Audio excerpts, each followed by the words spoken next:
నమస్తే. ఈ సెషన్‌కి స్వాగతం. ఒక కాస్మెటాలజిస్ట్‌గా హెయిర్ బాండ్స్‌ల గురించి తెలుసుకోవాల్సిన ఆవశ్యకత ఎంతైనా ఉంది. ఎందుకంటే ఇది వివిధ జుట్టు ట్రీట్మెంట్‌లకు మరియు ప్రక్రియలకు పునాది. లక్ష్యాలు ఈ సెషన్ ముగిసేసరికి మీరు వీటిని చేయగలరు.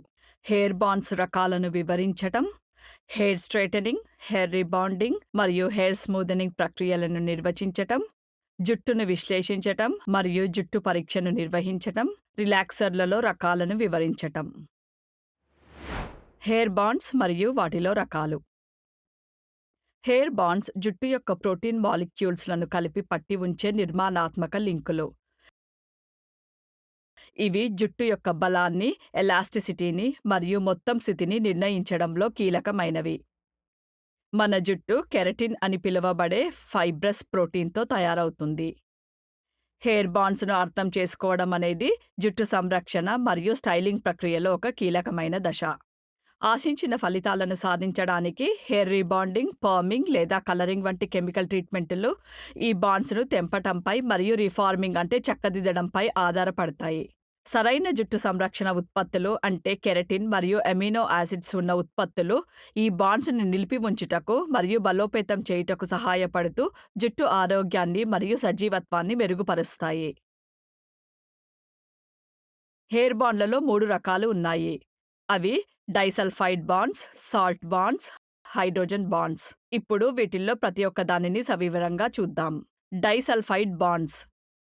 హెయిర్ బాండులన్నింటిలో డైసల్ఫైడ్ బాండ్స్ అనేవి శక్తివంతమైనవి.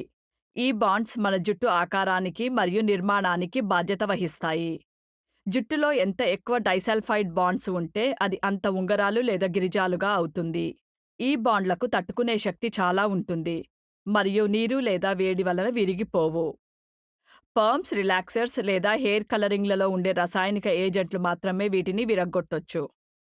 ఒకసారి విరిగితే డైసల్ఫైడ్ బాండ్స్‌ను చక్కదిద్దలేము.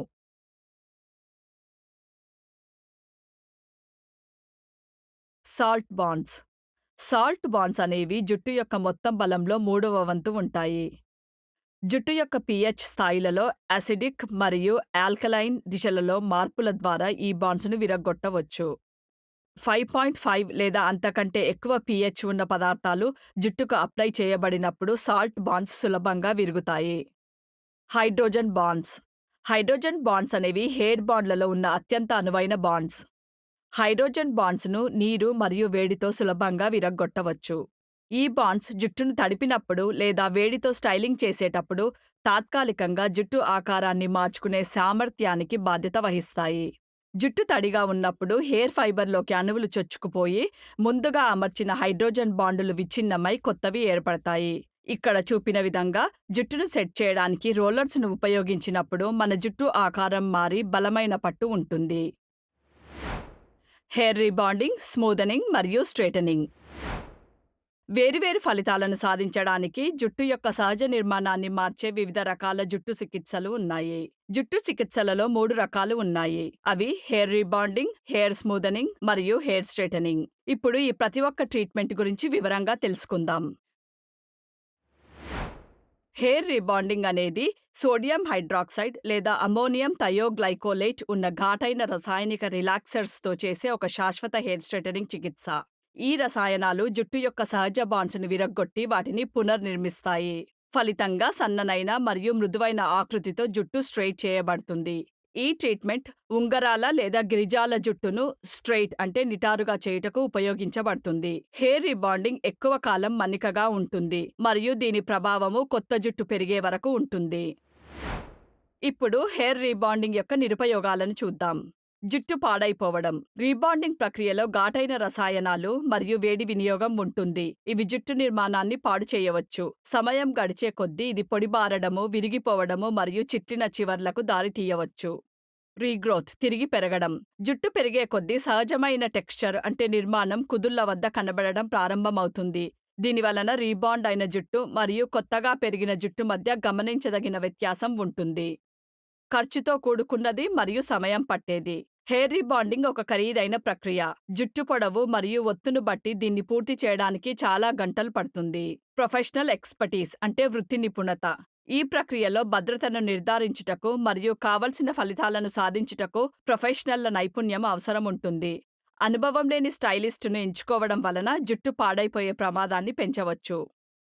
ఆఫ్టర్ కేర్ రిక్వైర్మెంట్స్ అంటే అనంతర సంరక్షణ ఆవశ్యకతలు. ట్రీట్మెంట్ తర్వాత ప్రత్యేకమైన జాగ్రత్తలను తీసుకోవాల్సిన అవసరం ఉంటుంది. ఉదాహరణకు జుట్టు ఉత్పత్తులను ఉపయోగించకుండా ఉండడం మరియు కొత్తగా చికిత్స చేయబడిన జుట్టును హాని కలిగించే పనులను చేయకపోవడం వంటివి. కొన్ని రకాల జుట్టుకు పరిమితులు. కొన్ని రకాల జుట్టుకు లేదా పరిస్థితులకు హెయిర్ రీబాండింగ్ తగినది కాకపోవచ్చు. ఉదాహరణకు తీవ్రంగా పాడైన లేదా చాలా సన్ననైన జుట్టు. హెయిర్ స్మూదనింగ్. కెరటిన్ స్మూదనింగ్ అని పిలువబడే హెయిర్ స్మూదనింగ్ ప్రక్రియ జుట్టుకు చేసే ఒక ట్రీట్మెంట్.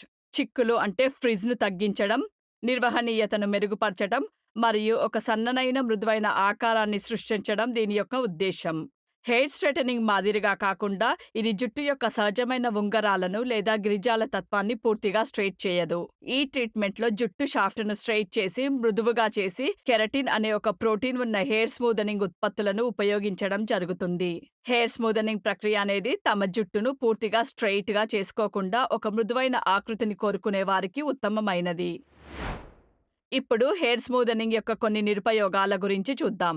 పరిమితంగా స్ట్రెయిటనింగ్ చేయడం. హెయిర్ రీబాండింగ్ మాదిరిగా కాకుండా హెయిర్ స్మూదనింగ్ పూర్తిగా స్ట్రెయిట్ ఆకృతిని ఇవ్వదు. ఇది చిక్కులు తగ్గించడం, జుట్టును మృదువుగా చేయడం మరియు నిర్వహణకు సులభతరంగా చేయడం వంటి వాటిపై దృష్టిని పెడుతుంది. కానీ రీబాండింగ్ వలె నిటారుగా చేయకపోవచ్చును. కొంతవరకు శాశ్వత ఫలితాలు. హెయిర్ స్మూదనింగ్ ప్రభావాలు కొన్ని నెలల వరకు ఉన్నప్పటికీ ఇది శాశ్వత పరిష్కారం కాదు. దీని ప్రభావాలు క్రమంగా తగ్గుతాయి మరియు ఫలితాలను నిలిపి ఉంచుటకు టచ్అప్లు లేదా మళ్ళీ ట్రీట్మెంట్‌ను చేయాల్సిన అవసరం ఉంటుంది. జుట్టు పాడైపోవడం. స్మూదనింగ్ ప్రక్రియలో ఉపయోగించబడే రసాయనాలు జుట్టు యొక్క నిర్మాణానికి నష్టం కలిగించవచ్చు. ఉదాహరణకు హెయిర్ రీబాండింగ్. స్మూదనింగ్ ఏజెంట్స్ అధికంగా లేదా తప్పుగా అప్లై చేయడం వల్ల జుట్టు పొడిబారడము, పెళుసుగా కావడము మరియు విరిగిపోవడం జరగవచ్చు. అలెర్జీ ప్రతిచర్యలు. కొంతమంది వ్యక్తులకు స్మూదనింగ్ ప్రక్రియలో ఉపయోగించే రసాయనాలకు సున్నితత్వం ఉండవచ్చు మరియు అలెర్జీ ప్రతిచర్యలు లేదా స్కాల్ప్ చికాకును అనుభవించవచ్చు. Hair straightening. హెయిర్ స్ట్రెయిటనింగ్ అనేది వేడి స్టైలింగ్ సాధనాలను లేదా తాత్కాలిక జుట్టు స్ట్రెయిటనింగ్ ఉత్పత్తులను ఉపయోగించి జుట్టుకు స్ట్రెయిట్ ఆకారాన్ని అందించే ఒక పద్ధతి. ఫ్లాట్ ఐరన్స్ వంటి వేడి స్టైలింగ్ సాధనాలు మరియు సెరమ్స్ వంటి జుట్టు స్ట్రెయిటనింగ్ ఉత్పత్తులు సాధారణంగా ఈ పని కోసం ఉపయోగించబడతాయి. ఇది తరచూ ఒక సన్ననైన మరియు మృదువైన ఆకారాన్ని సృష్టించుటకు, ముఖ్యంగా ఉంగరాల లేదా గిరిజాల జుట్టుపై ఉపయోగించబడుతుంది. హెయిర్ స్ట్రెయిటనింగ్ యొక్క ప్రభావాలు తలస్నానం చేసినప్పుడు లేదా తేమకు గురైనప్పుడు సమయం గడిచే కొద్దీ జుట్టు యొక్క అసలైన ఆకృతికి తిరిగి వస్తాయి. హెయిర్ స్ట్రెయిటనింగ్ యొక్క కొన్ని నిరుపయోగాలను ఇప్పుడు చూద్దాం. జుట్టు పాడైపోవడం. ఫ్లాట్ ఐరన్స్ మరియు కర్లింగ్ ఐరన్స్ వంటి వేడి స్టైలింగ్ సాధనాలను తరచూ ఉపయోగించడం వలన జుట్టు పొడిబారడం, చివర్లు చిట్లిపోవడం మరియు విరిగిపోవడం వంటి వాటికి దారితీయవచ్చు. తేమ పోవడం. హీట్ స్టైలింగ్ వలన జుట్టు తన సహజ తేమను కోల్పోతుంది. దానితో అది పొడిబారి చిక్కుపడవచ్చు. నిలకడలేని ఫలితాలు. రసాయనిక రిలాక్సర్స్ లేదా వేడితో స్టైలింగ్ చేయడం ద్వారా ఖచ్చితమైన స్ట్రెయిట్ జుట్టును సాధించడం కొద్దిగా కష్టమైన పనే మరియు నిలకడలేని అస్థిరమైన ఫలితాలు రావచ్చు, తద్వారా అసమానమైన టెక్స్చర్కు గురికావచ్చు. ఆధారపడటం.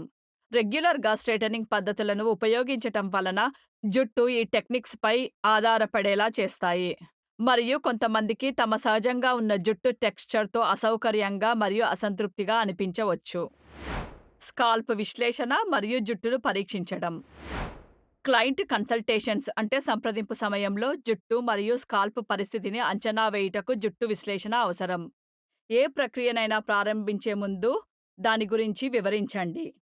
సంప్రదించిన వివరాలను వ్రాసిపెట్టుకోవడానికి ఒక డయాగ్నోస్టిక్ రికార్డ్ కార్డు ఉపయోగించండి. జుట్టుకు అవసరమైన తగిన ట్రీట్మెంట్ లేదా సంరక్షణను నిర్ణయించుటకు ఈ పరీక్షల ఫలితాలను ఉపయోగించండి. జుట్టు ఆరోగ్యము మరియు లక్షణాలకు సంబంధించిన వివిధ అంశాలను అంచనా వేయుటకు 3 పద్ధతులు ఉపయోగించబడతాయి. అవి porosity test, diameter test and elasticity test. Porosity test. Porosity అనేది తేమను పీల్చుకునే జుట్టు సామర్థ్యాన్ని కొలుస్తుంది. అత్యధిక పోరస్ కలిగిన పాడైన జుట్టు నిస్తేజంగా పొడిగా కనిపిస్తుంది మరియు విరిగే అవకాశం ఉంటుంది. మృదువైన మరియు గ్లాసీ జుట్టుకు తక్కువ పోరోసిటీ ఉంటుంది. కొద్దిగా గరుకుగా ఉన్న జుట్టు ఆరోగ్యకరంగా మరియు మామూలుగా ఉంటుంది. జుట్టు పాడైపోతే అది గరుకుగా, చాలా గరుకుగా, పెలుసుగా మరియు పొడిగా ఉంటుంది. దీనికి మరమ్మత్తు, చికిత్స లేదా కత్తిరించడం వంటివి చేయాల్సిన అవసరం ఉంటుంది. Diameter test. సన్ననైన జుట్టు ఎక్కువ నూనె లేదా ఓవర్‌లోడింగ్‌కు మొగ్గు చూపే అవకాశం ఉంది. ఒత్తైన జుట్టు ట్రీట్మెంట్‌లకు స్పందించుటకు ఎక్కువ సమయం తీసుకోవచ్చు. జుట్టును తాకడం జుట్టు యొక్క వ్యాసం తెలుసుకొనుటకు సహాయపడుతుంది. Elasticity test. ఎలాస్టిసిటీ జుట్టు కార్టెక్స్ పరిస్థితిని నిర్ణయిస్తుంది. ఆరోగ్యకరమైన జుట్టు పొడవులో సుమారు 1/3వ వంతు వరకు సాగి మళ్ళీ మామూలు స్థితికి వస్తుంది. పాడైన జుట్టు దాని అసలైన సైజుకు తిరిగి రాకపోవచ్చు. అయితే పొడిగా ఉన్న లేదా పెలుసుగా ఉన్న జుట్టు టెన్షన్ వలన విరిగిపోవచ్చు. రిలాక్సర్లలో రకాలు. రిలాక్సర్స్ అనేవి బిగుతుగా ఉంగరాలు తిప్పిన లేదా చుట్టబడిన జుట్టు యొక్క సహజమైన టెక్స్చర్‌ను మార్చేందుకు రూపొందించబడిన రసాయనిక ఉత్పత్తులు. రిలాక్సర్ల యొక్క ప్రాథమిక ఉద్దేశ్యం జుట్టును స్ట్రెయిట్ చేయడం, దానిని మరింత నిర్వహణీయంగా మరియు స్టైలింగ్‌కు సులభతరంగా చేయడం. రిలాక్సర్లలో వేరువేరు రకాలు అందుబాటులో ఉన్నాయి. ప్రతి రకానికి ప్రత్యేక ఫార్ములా మరియు అనువర్తన రకము ఉంటుంది. రిలాక్సర్లలో గల ప్రధాన రకాలు ఇవి: థయోగ్లైకోలేట్ రిలాక్సర్, యాసిడ్ రిలాక్సర్ మరియు హైడ్రాక్సైడ్ రిలాక్సర్. ఇప్పుడు ప్రతి ఒక్క రిలాక్సర్‌ను వివరంగా చూద్దాం. థయోగ్లైకోలేట్ రిలాక్సర్. ఈ రిలాక్సర్స్‌లో థయోగ్లైకోలేట్ ఉంటుంది. ఇది శాశ్వత గిరిజాల జుట్టు కొరకు ఉపయోగించబడే పదార్థము. ఇది మందంగా ఉన్న క్రీమ్ లేదా జెల్ రూపంలో ఉంటుంది. థయోగ్లైకోలేట్ రిలాక్సర్స్ జుట్టు స్ట్రెయిటనింగ్‌లో ప్రభావవంతంగా పనిచేస్తాయి. కానీ వాటిని సరిగ్గా ఉపయోగించకపోతే లేకపోతే ఎక్కువ తరచుగా ఉపయోగించినా జుట్టుపై గరుకుగా మారడాన్ని మనం గమనించవచ్చు. సరిగ్గా వర్తించని లేదా ఎక్కువ సమయం వరకు రిలాక్సర్‌ను జుట్టుపై వదిలివేయడం వంటివి చేయడం వలన జుట్టు పొడిబారడం, విరిగిపోవడం మరియు సన్నబడడం వంటి వాటితో సహా జుట్టుకు నష్టాన్ని కలిగించవచ్చు. యాసిడ్ రిలాక్సర్స్. యాసిడ్ రిలాక్సర్స్ కూడా శాశ్వత గిరిజాలకు పరిష్కారాలుగా పనిచేస్తాయి. సాధారణంగా యాసిడ్ రిలాక్సర్స్‌లో ఉన్న ప్రధాన పదార్థము బైసల్ఫైట్. ఇవి చాలా తేలికైన ప్రక్రియలు. స్వతంత్ర రిలాక్సర్స్‌ల వలె కాకుండా మృదువైన ఉంగరాల ప్రక్రియలో సాధారణంగా ఇవి ఉపయోగించబడతాయి. హైడ్రాక్సైడ్ రిలాక్సర్స్. హైడ్రాక్సైడ్ రిలాక్సర్స్ ఎక్కువగా సెలాన్స్‌లో ఉపయోగించబడతాయి. ఇవి గణనీయమైన స్ట్రెయిటనింగ్ ప్రభావాలను అందిస్తాయి. ఈ రిలాక్సర్లు సాధారణంగా క్రీమ్ రూపంలో, అలాగే తేలిక, మధ్యస్థ మరియు అధిక వంటి వివిధ బలాలలో అందుబాటులో ఉంటాయి. బలాల మధ్య వ్యత్యాసము వాటిల్లో ఉన్న యాక్టివ్ పదార్థాలపై ఆధారపడి ఉంటుంది. ఇది 5 మరియు 10% మధ్య ఉండవచ్చు. ప్రతి ఒక్క రిలాక్సర్ రకానికి ఉపయోగాలు మరియు పరిగణలు ఉంటాయి. జుట్టు రకము, టెక్స్చర్ మరియు కావలసిన ఫలితాల ఆధారంగా సరైన దానిని ఎంచుకోవడం అవసరం. జుట్టు పాడైపోయే అవకాశాన్ని తగ్గించుకొనుటకు మరియు ఉత్తమ ఫలితాలను అందుకొనుటకు రిలాక్సర్ ట్రీట్మెంట్లను ప్రొఫెషనల్ హెయిర్ స్టైలిస్ట్‌తో చేయించుకోవాలని సిఫార్సు చేయబడింది. ఒక రిలాక్సర్ ట్రీట్మెంట్ తర్వాత జుట్టు యొక్క ఆరోగ్యము మరియు సమగ్రతను నిలిపి ఉంచుకొనుటకు సరియైన అనువర్తనము మరియు అనంతర సంరక్షణ కీలకమైనవి. దీనితో మనం ఈ సెషన్ ముగింపుకు వచ్చాం. ఈ సెషన్లో మనం నేర్చుకున్న ముఖ్యాంశాలు ఇవి: హెయిర్ బాన్స్ రకాలను వివరించడం మరియు జాబితా చేయటం,